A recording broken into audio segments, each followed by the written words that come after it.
standing next to me.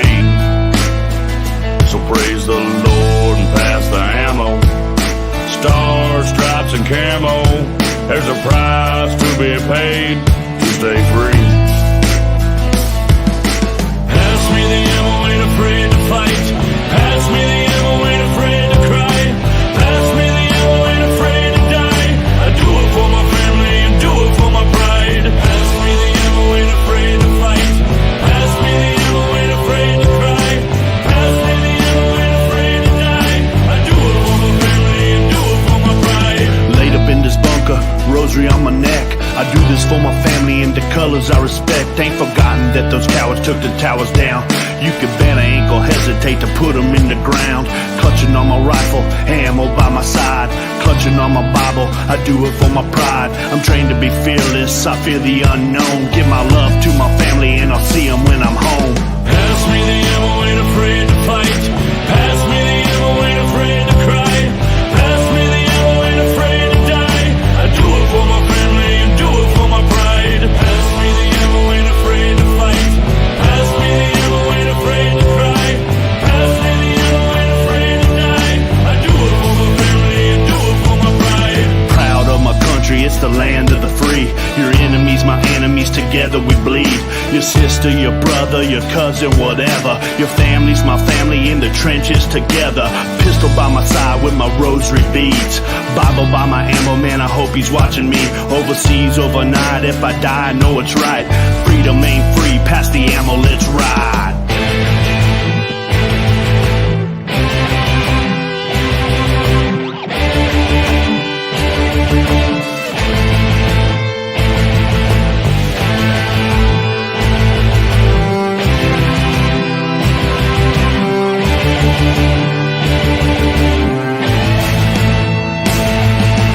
Pass me the ammo, ain't afraid to fight.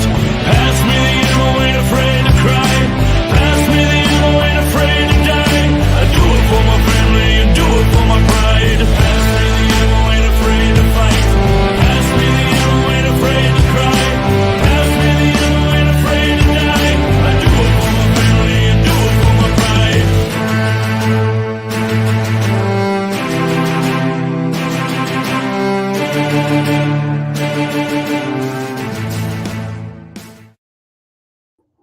Hi, welcome to Vets Chatting with Granny Lisa.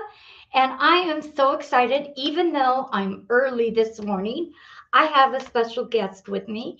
He is the co-author on the book that we're both in called Leave No Veteran Behind. And I have been excited to meet him and talk to him because all we've had communication in is our little chat room. So Jeffrey Hall is a veteran. He is I want to make sure I get this correct, retired U.S. Navy corpsman, right? And he has served 22 years and has been on many deployments. And so I'm going to let him tell you a little bit about himself before we start digging and find out what makes this man tick. Jeffrey, go ahead. Good morning, Lisa, and thank you so much for having me on the show. Thank you for your kind words. I really appreciate that song and opening video. That was motivating. I tell you what, there was so much in there that tells my story of not so much just why I joined, but why I stayed as long as I did, and why I have such love for the military, for service, our brothers and sisters who served, are serving still, and just what it means to us. It's a sense of pride. So as you mentioned, yes, I spent 22 years as a Navy corpsman from 1987 to 2009. I did retire a chief.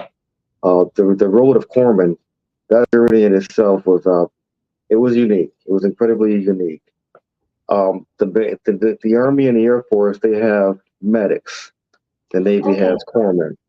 And since the Marines fall under the Department of the Navy, we provide all their medical support. So, Oh, yes. so Navy corpsmen, we get stationed with the Marines. We run with them, train with them, shoot with them. Everything they do, we have to be able to do, essentially, because we're out there wherever they are. Right. That's really interesting because I always think of a corpsman being, I don't know, like taking care of the artillery. I don't think of it as medical support. We're And ab- so that's pretty cool, but I bet you it's very intense. it is very intense. That excellent word for that. From the day we go to training to be with the Marines, it's called Field Medical Service School. I went to that after my first command in Great Lakes Naval Hospital. I went there in 1987. I'm sorry, 1989. That was at the time it was 5 weeks of training. So lots of Uh, PT, lots of physical training.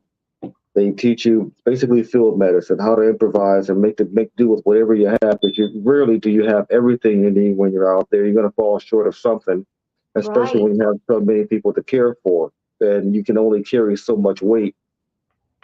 So you have to be judicious of what you carry for supplies, and then you have to be very creative when you run out of something. So when you say that, give me an example, like you were on one of your deployments. So Hmm. with one deployment, because you got to be versatile, I'm sure. So are you going out into the battlefield with the Marines, Yeah, or are you on the standby? no, we're absolutely right out there with them. We're part of the platoon. Oh my gosh. So, depending on what they're called to do, like if they're going to go into town and take out some enemies, you would carry a certain amount of stuff, minus Right, if we're going on a highway trip to somewhere. right. So that was part of our planning for whatever deployment we may have been going on. Like my first major deployment was to Desert Shield, Desert Storm. So we had what was called our Unit Ones and our Unit Fives. Our Unit Five, it's a little bit bigger than that carries our medical supplies. We have bandages of various types. We have IV setups, uh, basically anything we would need out there for emergency medicine. We're Oh, out there in the golly. field to get a triage and if needed, evacuated to the next echelon of care. We stabilize. We can get them back in the fight uh, if their conditions warrant. If not, we prepare to evacuate them to the next higher level of care. But what if you're under fire? We do the best we can. So you would go out even under fire, seeing one of your brothers down and try to get them medical care. Yeah, they have a little saying: when everyone else is getting down, the corpsman's the one getting up to go get a marine. Oh, wow. I never heard that before. That's just bringing me all kinds of images in my mind, especially when you watch war movies and Mhm. things like that. Yeah, So I you get had that. to deal with that. Yeah. So how did you turn it off? You know what I mean? From if there was a mass amount of injury, how did Hmm. you turn it off and continue on to the next one without letting that emotion take over? Good question. You go into autopilot mode, and emotions are automatically shut off. You're there to make sure that Marine or that sailor they get home to their family because we're all part of the same unit. We work Right. together, we play together, we know each other's families, girlfriends, wives, dads, moms, and it's very personal. And and so you have to turn the emotion off long enough to make sure you're doing everything within your power and everything you've been trained to do to make sure that Marine or that sailor gets home to their family. Now I know you're a man of faith. Yes, You had to be praying continuously absolutely, constantly. Yes. because that's a lot. I mean, I don't know if people know this, but saying prayers can be very emotional Hmm. and and it can wear you out just trying to get everything in that you want to be said. So did you pray over your soldiers that were injured and help them in that way? I did. I did. Good. And I'm those who glad were to not hear. receptive to it, I pray for them. I say a silent prayer for them because not everybody was receptive. So Right, I would say a silent prayer for them on their behalf. I certainly pray for myself for guidance, to just guide my hands and help me to just do the right thing. yes. Oh, I'm so glad to hear that because I do know that that's important. It is. And That's so so to be important. shut off, to be able to not do, that would be even harder for you, I'm sure. I'm sorry. What was that? One more time. I said to be shut off and not able to do that would have been harder for you. It would have, but we find ways to improvise, and we find ways to meet the needs of our faith, Right, even when it's not popular or we're not in an environment where it's really we feel comfortable doing so. I can go within. I can always retreat within for as long as I right. need to get that connection. Awesome. I'm glad to hear that. Now, how long were you in Desert Storm? I was there for 4 months, Ooh. Were you in the and beginning of the fight going into Baghdad and all of that? yes, we didn't go into Baghdad. Our fighting was more supportive, but we did go through the minefields. We went Oh, through the Lord. breaches, and we went through the breaches. I'll tell you, that day we had our MREs, meals ready to eat, prepared meals that they give us. Hmm. And we were actually, before we went, actually started tracking that direction, we'd always barter with our MRE portion meals. What do you have for a cherry nut cake? What do you have for omelets and ham? So we're trading before we're actually going in there. I tell you though, actually going through those minefields was extremely intense. So the engineers, they would set these line charges to clear a path so that the trucks, our convoy, could pass through safely. And you got Right. your drivers got to follow that strictly. No too far to the left or to the right, and you're red mist essentially. So we're on the back of 5 tons. We're loaded. We got tons of ammo back there with us, and we see a Humvee in front of us. Well, it hit a mine. Everybody ended up being okay, but it blew sky high. Oh, wow. I Yeah. mean, but you So got to stop, like, and then move yeah. to action. I mean, that's just not normal to see that. Yeah, the pucker factor went way up on that one. I bet. I bet they said the same thing inside. Oh my gosh. So And we get through the other side, we get through the breaches, and pretty much as soon as we get through, we're taking artillery fire, and we start digging in right away, start digging our fighting holes. The funny thing about um, at that time, the Marines were pretty much at the bottom of the totem pole for budget. So supplies were limited. I went to war without an entrenching tool, with the little shovel, the collapsible yeah. shovel.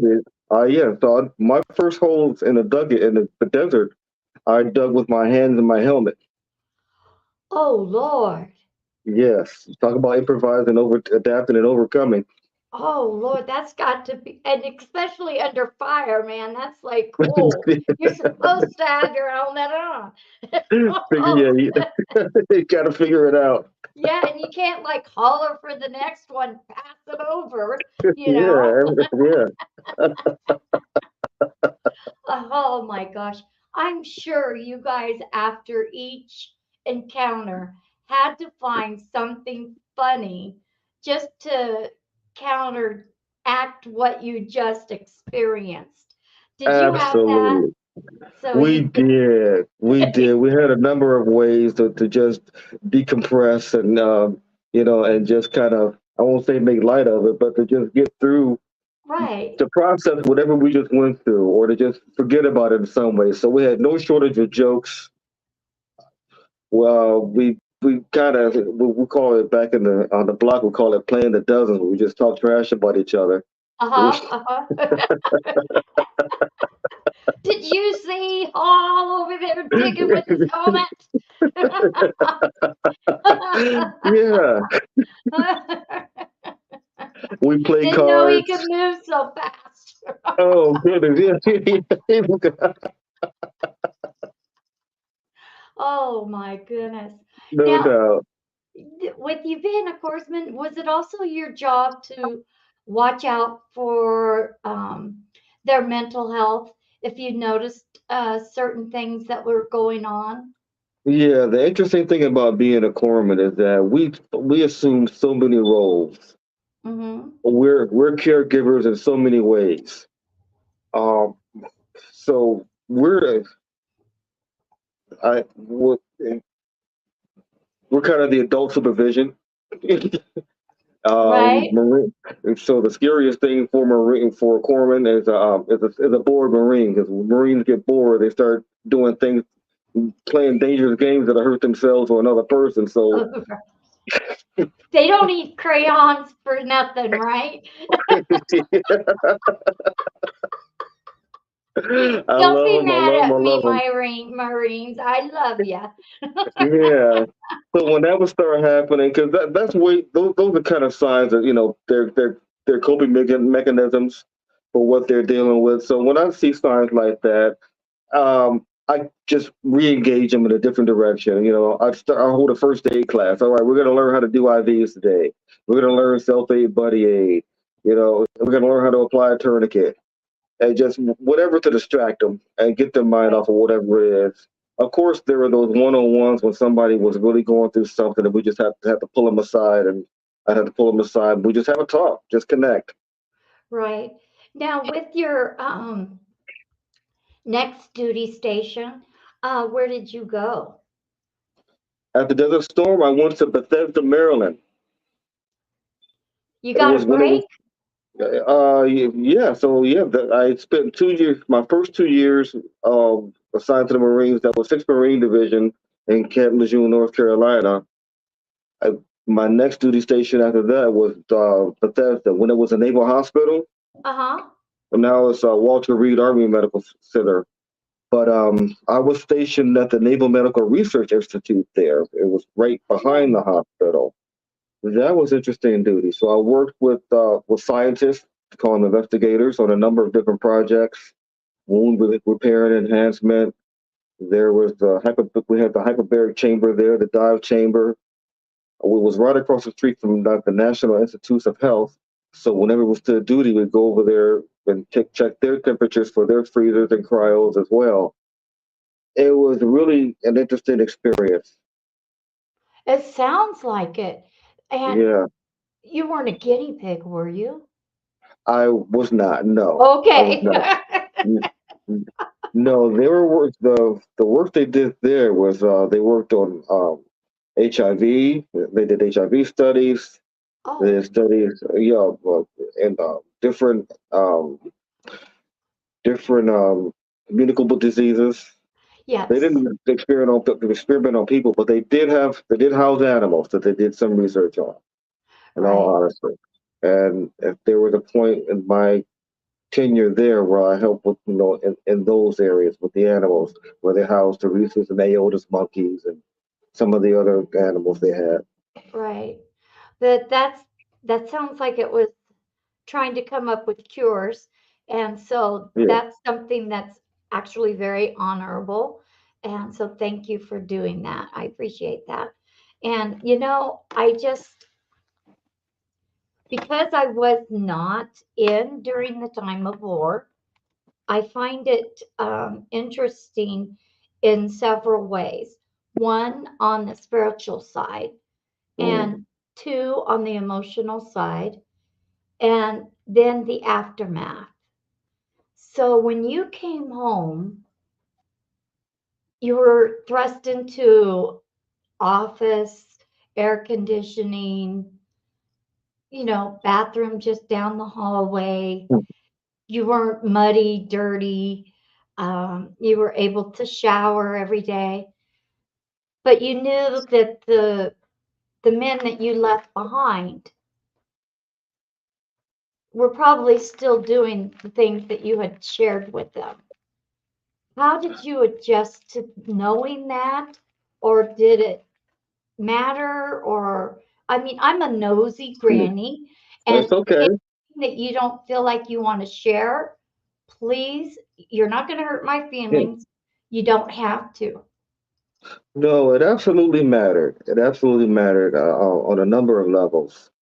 Thing is, I didn't have the luxury of spending a lot of time ruminating on it. Mm-hmm. Well, The yeah, next mission is the next mission is happening, and there's a constant operational tempo. There's a high operational tempo where you just don't get a whole lot of time to just sit and really process all of that. It's, you're just on another part of your mission, and someone else is, assumed to watch where you just left.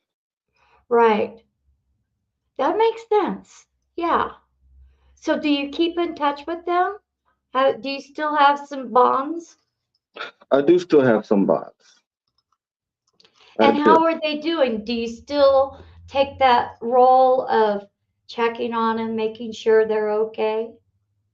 Yeah, we don't always keep in touch on a very regular basis. The thing is, when we do, it's like no time was lost. We pick up right where we left off, or right where we're at at that point in our lives, and it's hard to explain. It's family. It's Right. really just it's family.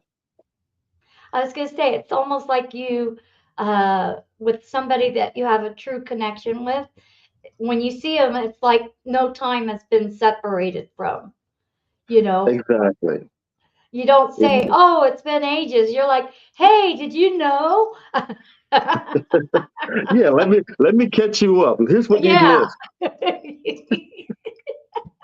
I know that feeling. So and that's pretty, I think that's a very unique um, thing that most civilians don't realize, that having that is so important. It is. It really is. I tell you, we'll spend time, giving each other a hard time about how long it's been since, so and so was called or caught up in any kind of way. We just don't do that to one another. Hmm. We're just grateful to catch up when, where, and however we do. Exactly. Now, I have another question. Okay. When it came time, because you said that video really took you back through a lot of things. When it Yes. came time to make the decision that you needed to retire, how did you process that? Because I bet you your body's saying it's time, but your spirit's saying I could keep going. So that was a tough time. It really was. That was a big transition for me. Again, the high operational tempo and everything we're doing while we're on active duty is preparing for the inevitability of war. Hmm. You're going 1,000 miles an hour, and then all of a sudden now it's time. Well, it's come to the end of that road. I was more tenured as far as it was just time for me to go. As far 22 years was it by the time making rank and things like that, those requirements, it was time for me to go. Hmm. Given my way, I'd have been in 30 years, but things were as they were, and being a healthcare professional and landing in Boston and in New England, this was the perfect spot for me to land and retire. It really was. This is the healthcare center pretty much of the U.S. So it made sense in a number of ways. There was also some pain attached to that, and some struggle with the transition. What do I do now? I can't. There's nothing I can think of short of becoming a contractor and going back overseas. Um, that could compare to the lifestyle I was leaving behind. Right. So now are you married and have family? No, I'm not married. Okay, so not anytime during your service. Yes, I was. I've been Oh, married. I've been oh, married okay, and divorced. Yes, okay. So, when you got out, were you still married? I was not. Oh, I okay. was So you didn't no. have that transition with a wife and the family to deal with n- that. No, I did not. It was just me I was Oh, responsible for. okay. All right. So that makes a difference too, because Absolutely. um, the stress level of different ways that are going on when soldiers are departing, it affects them. And especially, I'm going to say, with the single man, you do and you don't because you have. Please post your question. Oh, okay. I thought that was a question. Um, for a single man, wasn't it more about your future? It absolutely was. So here's the thing too. This is something really huge about transitioning from active duty, especially after more than 10 years, get spending a good chunk of your life Right. on active duty. Then all of a sudden, here you are, you're thrust in the civilian world and you really have a short period of time to figure that out. While we're on active duty, Uncle Sam is phenomenal at making sure all of our needs are met. We know when to sleep, when to have our bio breaks, when we know when we're getting paid, how much we're getting paid. Everything is lined out for us, so we don't have to really think about those things and make those decisions. Mm-hmm. Um, Now we're going to have to start really making all those calls for ourselves. So we have the transition assistance program, which is 3 to 4 days of okay, well, this is here's how you write a resume. Here's the benefits you're going to be entitled to through the VA and things like that. But it's just not enough of a prep time for most people. I did have Right. the blessing of being able to advocate for myself, and I was able to write a resume. I did start planning ahead of time. I was able to translate all of my military experience, training, certificates, and all those things. I was able to communicate, translate that into a resume that a prospective employer may find desirable. Not everybody knows how to do that. No, I wouldn't. In fact, I didn't when I got out, Yeah, because how old were you when you went in? I was 20. See, you're just a kid, just starting out. That was your first major job. Yeah, Yeah. So you spent your life growing up in this environment. I absolutely did. Yeah. Yeah, I can see if you're not getting, yeah, I get that because you're not getting the tools that you need to go back to the civilian life because you never really had it. True, so true. Now, you were also did a book project, and I'm going to try to remember the name of it. 365 days of Transformational quotes. transformational quotes. The Now, art of connection. what was that about? That sounds pretty interesting. It really was, and that was my first uh, professional writing project. So I have a dear friend, Nefertiti, and she's a published author several times over. She's very polished, and she kind of pushes me. I get voluntold a lot by her. I'm going to meet her today. Oh, you're in for a big treat. You're in for a major treat. Yeah. So she brought this project to me, and we're working with Robert Jones, and Yeah. it was a little scary at first. It was like my first time working on something that's going to be published and read by the world. But I kind of eased into it, and it felt pretty good to make that contribution. Now, what did you share? So mine was basically it, oh goodness, you put me on the spot there. I'm trying to remember what I wrote. It was just See, I like doing that. Well, when you say, did you like have a chapter, I or had a did you just? page. Oh, okay. So it was actual inspirational like you Yes, get in the stores, for a those little day. insert. Yeah, okay, Yes. yeah, So yes. okay. So my day was October 28th in the book, but I basically I wrote about gratitude. Peace. I'm sorry, peace. Peace.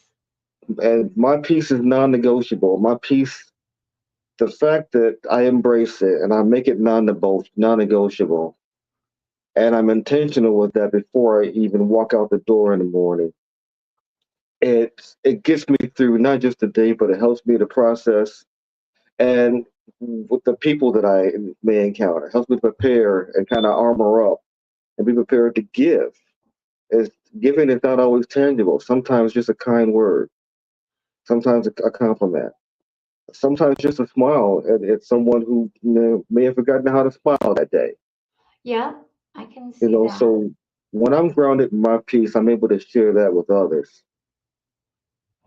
Now, when you say a kind word, because I feel like society has gone in such a different tone that it's become less communicative, like how we are communicating, Hmm. to just computers or iPhones. And Yeah, so, actual face to face communication, I don't think a lot of people, our younger people, really know how to do that anymore. I agree. There are some exceptions, of course, as there are exceptions to Oh, every yeah. rule. And by the same token, some of our more seasoned, such as myself, there are those of us who also have forgotten that art, that lost art, and have gotten caught up into just purely electronic communication and communication from a distance. But to Hmm. me, there's no substitute for just being able to look somebody in the eye and see. We can kind of feel where they're at. We're open to it. Right. And so saying a kind word would be such as, oh, you look fabulous today. I love your Yeah, outfit. yeah. I Or, love your hat. Those are great shoes. I love your colors. I find something to give. I find some way to compliment oh, someone. yeah, I think that's And it makes a important. huge difference. It goes such a long way. And you never Right. know what a person may be going through at any given moment. Again, you've alluded to the state of affairs our world is in right now, and people tend to be pretty self-absorbed and just not really have much of a concept of other people. Hmm. I, I'm intentionally mindful. Right. Now, considering you brought that up, what's going on in our world at this moment, what advice would you give to active duty soldiers that are having that tension building up and building up inside them to help them get grounded and know that this it's going to happen, or whatever's going to happen, what kind of encouraging word would you give them if you had a chance Mm. to? I would say I would encourage them to offer themselves some kindness, some grace. We uh, they spend so much time in service to others and following orders and on this mission and that mission, to the benefit of other people. I would say just find a way to take a little time for you. Be kind to yourself. If there's something that's really giving you a significant amount of tension, find somebody to talk to. I get that there are stigmas against that. It doesn't make you weak, or if anything, it makes you stronger. It's just making the making a decision to go and to give yourself the care that you need, so that you Hmm. can continue on with Right. whatever mission you're engaged in. Give yourself some kindness and allow yourself to be open to somebody else to show you some kindness. Given the opportunity, there are people around you, I'm sure, that be willing to listen. Somewhere, someone in your circle Right. would probably be willing to hear what's on your heart and offer you a Right. kind word. Thank you. I appreciate that. That's very wise because communication is key to a lot of things and Yeah. opening up. Oh, We tend to cool. bottle a Thank you. lot up inside, and and like a pressure cooker, it's going to come out some one way or another eventually. Hmm. Yep. And you definitely don't want it to go off on the wrong time. No, no, you don't. The wrong way, at the wrong time, in front of the wrong person or people. Right. It could have some big consequences. Oh my goodness, yes. Oops, can't take that back. Nope, I've had those happen to me many times to where Yeah, my mouth got me in trouble way before I thought about it. oops, we've all been there. Yeah, insert foot here or whatever. But I really enjoy talking to you because I know I put you on the spot and but sometimes when you're getting to know people, you've got to do that. And I want to bring out things of you that not only inspires somebody else, but also can relate to.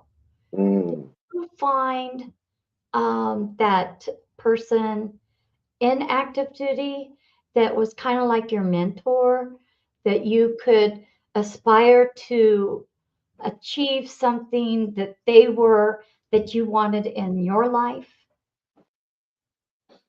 Yes, I did. So when I was going up for the rank of chief, it's quite a process. It's quite a journey. That in itself is.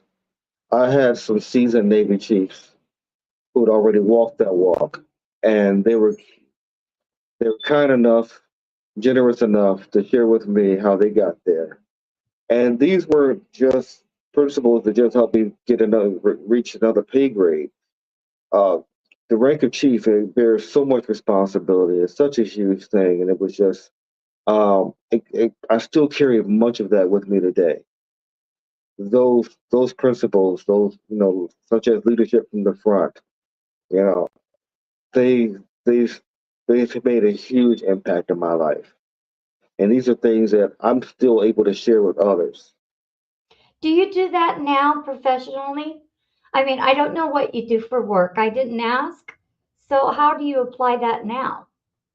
I do. So I apply that. I run an IT services company, and we do a lot of majority of government contracting.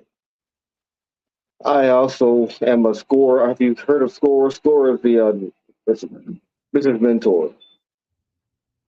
SCORE is a nonprofit organization that provides mentoring to those aspiring to start a new business, those who started a new business, or those who may want to grow or take their business in a different direction. Um, we provide, we have subject matter experts, and we have entrepreneurs, business owners, and the like who will provide free of charge whatever professional background experience they have to help the next person do the same, start their business or grow their business. Now, are they located throughout the states that are Throughout the military country, people? throughout the country. SCORE is they're affiliated with the Small Business Administration, Okay. and there are roughly 10,000 volunteers nationwide. Wow. And so Yeah. you're part of that doing IT and leadership training. So yeah, so the clients that they typically send to me are in the healthcare field. They're nurse practitioners and other healthcare practitioners looking to go into private practice. So I've counseled a number of clients along these lines for the past 3 years. Oh, wow. Yes, and help them start their practices. And they maintain regular contact, and they'll have a question to fly from time to time. They're all in various stages of their business, but That's it's got to it be very somewhat satisfying. It's like these are your kid projects here, it you know, is it, it's your it's legacy. extremely I'm sorry. It's extremely rewarding. It really is, and it's you know we have to give back, and we use whatever we have to give back and help the next person. Hmm. That's what I do. I've lived and breathed healthcare pretty much my entire adult life, and Right. various ways, in a number of different aspects and capacities. So I'm able to share that with them. I think that's fabulous. And so when you encourage people that you meet coming out of the service, like you've probably met several with this book of 365. Was it all veterans or No, just, no, no. And SCORE oh, is not just, and just to back up for 1 second. So SCORE is not just for veterans either. It's for anybody who wants to start a business. oh, okay, that's, okay, I misunderstood that. Okay, great. Yeah, it's for anyone. That's good because, there are a lot of people just getting out of high school that are needing to, that want to aspire to open up a business and something they've been working at in high school. There's some talented kids out there that are go-getters. And so, Absolutely. There are that's also there are also a number of people in their 40s, 50s, even 60s who, decide after spending their lives working for someone else, they want to figure out a way to start their own practice or their own business. Never too why late. not? Exactly. Right. Okay. I have that attitude right now, so I can relate to that one. Oh my gosh. Now, let's get to the nitty gritty. Let's do that. You are chapter what? And leave no veteran behind. I don't know which chapter I'm in. Okay, but did you have a certain subject? I know you can't give away too much, Yeah. but did you have a certain subject that you really focused on, or did you focus on several? So that was a soul searching journey right there. Mhm. So, sitting to ponder where I've, first of all, where I've been, how I've gotten to where I am, some of the impacts, pleasant and otherwise, that got me to where I am, but how I got through and how I transitioned. So I kind of took took the reader on on my personal journey from childhood through my naval experience, my naval career, and into my current life. And some of the the lessons that I take with me now, or things that I consider to be my superpowers that help me to not only survive but to thrive and to help others as well. Now, see, that was my next question is, did you find it difficult to figure out what your three, because I thought it was like three superpowers. What are your superpowers? I'm like, oh, Yeah, it took me a month to figure out just that. So, yeah. I probably had about 11 that I really, had just them that I had them. offhand, Yeah, that I have. So, well, this has served me well. Well, that served me well. Um, yeah, and if I was able to finally narrow it down to three, that's it's the three that really, I think, have served me the most. wow, that's so cool because that to me was a journey in itself because, maybe men can do that easier than women because women, I don't know, because if you look at yourself and you take pride in something in yourself or that you do really good, a lot of people will take that, at least not, maybe not now, but in my generation, that you were being conceited or you're trying to outdo a man and that kind of Mm, stuff. So it mm, was, so you always were behind the man, not next to him, not in front of them.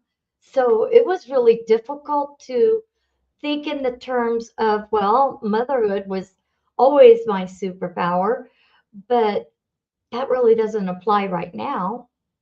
But sometimes that is a woman's only superpower until they have to really search to find out, well, communication is really one of my superpowers or something. yeah. And so with me, it took a lot of inward looking that I naturally would not say or even think of unless somebody asked me. So I'm really kind of grateful that that question was put in. That's worth spending time on. It really is. And I'm glad that I had the opportunity to do so. And I'm certainly glad that you had the opportunity to do so. And I Mhm. really get where you're coming from with the gender suppression, women being largely suppressed and not really being given a voice to explore their value and their superpowers, what they bring to the world. Right. Yeah. I just think that's cool. So, what was the most difficult part? Was it cutting things out, writing too many words, or not having enough words? I think I know the answer, but I'm gonna let you answer. Yeah, that story could have gone on for many more chapters.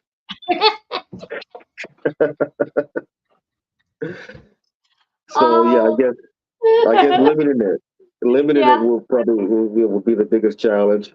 Because there yeah, was just once I got into it, there was just so much to share. Like, wow, yeah, this happened too, and I overcame this, and I was able to help another person get through that thing. right. It was such a journey of self exploration and revelation. Exactly. So where do you cut it off? So you did save it for perhaps another book journey. Are you thinking about doing that in the Y- future? Yes, I have more to say. I have more to share. So what I is your did. plan? I don't have anything on the horizon just yet. I have contributed to the next Art of Connection because it's an annual publication. Oh, I didn't know that. Okay. Yeah, so that one will be released in January of 2024. So, Oh, so I have made my contribution to that. you have? Yes. Oh, you already have. Okay. So I know you probably can't share a whole lot either, but could you share the month?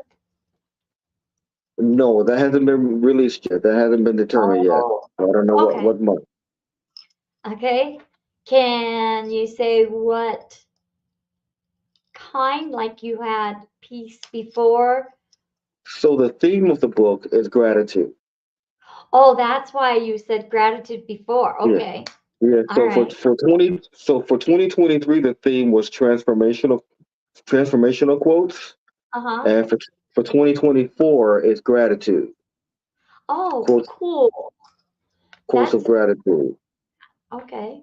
So, any other kind of information that I got to see how I can word this right so it doesn't come out weird, even though I do tend to be that way. I think we're all a little bit weird. You have to be in the military. That's one Yes, of the I agree. requirements.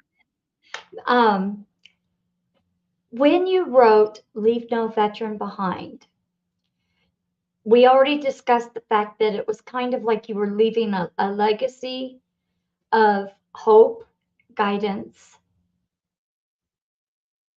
What is the other emotion that you would want the readers to grasp from your chapter or your chapter? Emotion. I say reflection. So yesterday is no longer a burden, but it becomes wisdom. And we quite often we don't really reflect on. Not that we need to live in the past, but I think it's worth reflecting upon to get the lessons, to get the wisdom from it, so that perhaps we can each day that we breathe air, we can do a little bit better When you for say ourselves and for others. how do you do that? Because when a lot of people, when they look to the past, and I'm talking about soldiers, there's a Mhm. lot of regret. You know, I shoulda, coulda, woulda. There's a Yeah. lot of regret in there. So when you want to tap into the reflection and the lessons, how do you get past the the guilt of something to learn a lesson from it and pass it along? So it starts with giving myself some grace first. Okay.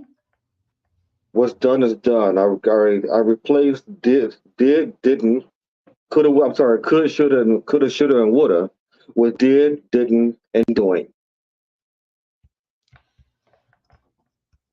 that make Did, sense? say it again, did, Here. Replace coulda, woulda, shoulda with did not, and doing. did not, doing. I like that.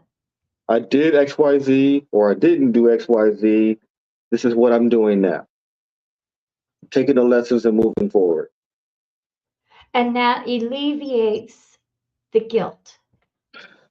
It It can helps. it can if you give yourself permission to. And that's where the grace in having towards yourself. Give yourself a break. You know, Exactly. you can We only forgive do. others. We forgive others in our circle who may have, made a mistake or made a misstep. What's to stop us from giving ourselves a little forgiveness? Yeah, that makes sense because I think it was Marilyn. I had her on here, our other Hmm. co-author, and I think she had the same philosophy of grace, and that Hmm. if you can forgive someone for XYZ, you should be able to apply that to yourself because of the circumstances that you were in, you had no control over. And, Even if I did have control in that scenario where I could have made a better choice or a more effective choice, mhm, I say I just take a look at, okay, this is what happened. I can't change it. right, If I can restore integrity, if that possibility exists, I can apologize and I can find a way to make it right. If that opportunity does not exist, I can just endeavor to do better next time, take the lesson, move forward, and just become a better person today. thank you, because I think those are important words that need to be, I think, need to be taught in school. Oh, yes, Don't you? I mean, because absolutely. so many kids, I think, endure so many different things in life that by the time that they're an adult, they already have a preconception of guilt, what they're able to do or can't do. And this simple philosophy is a true gift to give yourself. I think so. And not to say we shouldn't have a conscience. Right, What I mean is, guilt is really a useless emotion. It doesn't serve us well. It's not kind to us. It doesn't serve us well in any kind of way. If anything, it holds us back. We can acknowledge, we can own our stuff. We can own right, whatever we've got. We can acknowledge it, own it, and make a conscious decision to improve. right. Because there's so many parents, at least I did, maybe you did. Don't you feel guilty about what you just did? And Hmm. so, I grew up with that. And so guilt is like one of my biggest things that I have to fight. And, what is the simple thing of me just looking at it in a whole nother way? Yeah. So, how did your parents teach you about guilt? Um. So we didn't really. That's not something we really spoke about a lot. Uh huh. I could kind of well, my upbringing. I grew up in the projects in Chicago, product of a single parent home. And when we're assumed a great deal of responsibility at a very early age. Basically, man of the house. I was From the age man nine. of the From house. age nine. Say I again. under I was the man of the house. I can Uh, relate. okay. Yeah. Yeah. So guilt was delivered. It was, but there was really no luxury to lament on it. There was survival. Yep. So guilt was a luxury. You did what you had to do to take care of the family. Exactly. Right. I don't have any guilt about that. None. Nor do None I. at all. I did what I had to do, and that's it. Yeah. And, Did you have siblings? Because I did. I did. I did. Uh-huh. So the two older siblings left the house when I was 9 years old. So my baby sister she was an infant. She was quite literally a baby. So I assumed responsibility, cook, clean, laundry, errands, uh, hustle to bring money in the house because food stamps ran out. Yep. No, yeah, whatever it took. So you literally, While yes, go ahead. sorry, all while fighting to stay out of a gang because they wanted to recruit me, and I just I had no time or inclination for any of that. So I literally had to fight to stay out of gangs. I've not experienced that, but I understand that that could be very dangerous. Oh yeah, but just wasn't up on it wasn't on the table. It just wasn't an option. Right. I am really looking forward to reading your chapter because I think we will connect more than I ever imagined. Don't And that's a good thing. don't threaten me with a good time. Are you going to New York? I do plan to go to New York. I'm trying to rearrange my schedule right now so I can be there. All right. Well, if there's dancing, you owe Granny a dance. I will stand, and you got it. Okay. Thank you so much. Any parting words that you have? It'd be the time now. One last question. And I think Okay. I know the answer, but I could be wrong. If you had to serve right now under the current administration to go back, would you?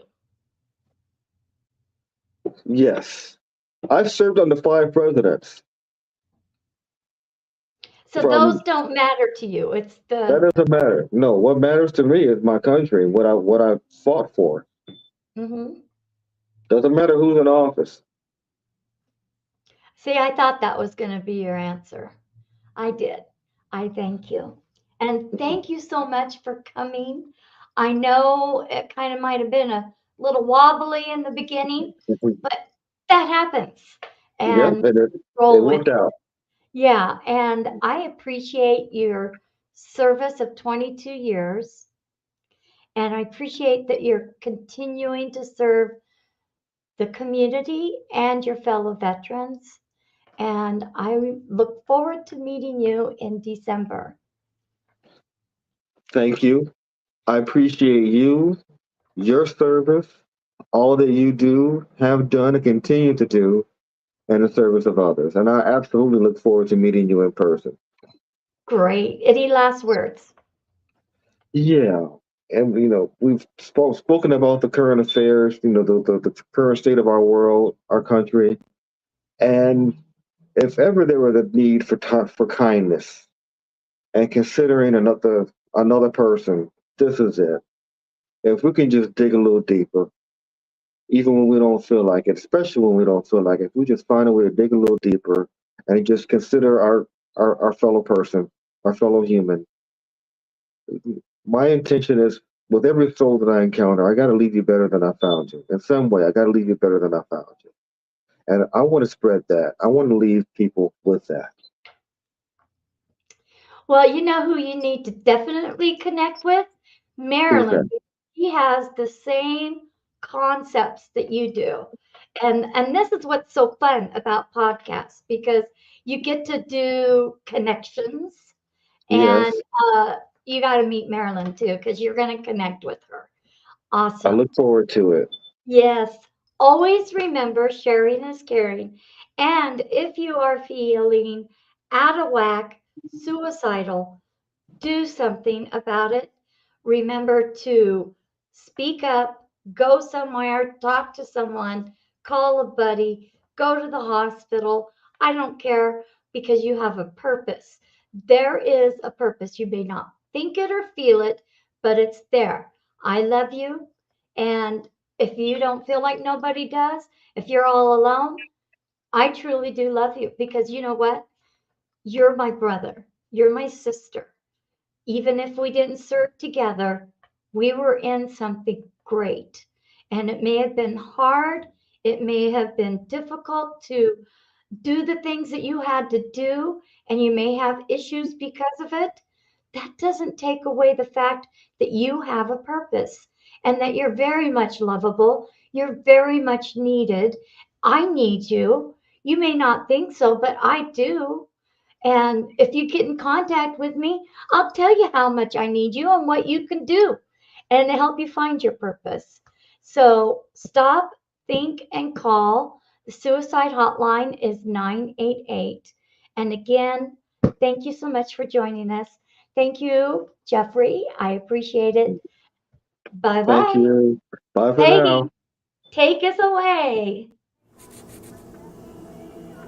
The U.S. has seen a staggering 70% increase in teen suicide. Children aren't equipped to handle these situations.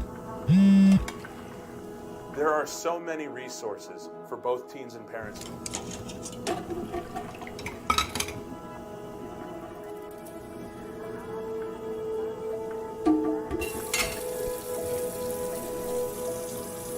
Are we an open family?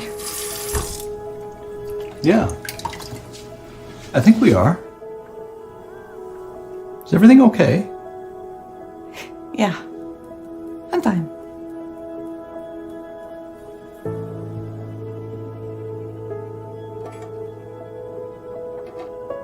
Actually, there's something we should talk about. As a family. So, this is hard for me to talk about, but I think it's important.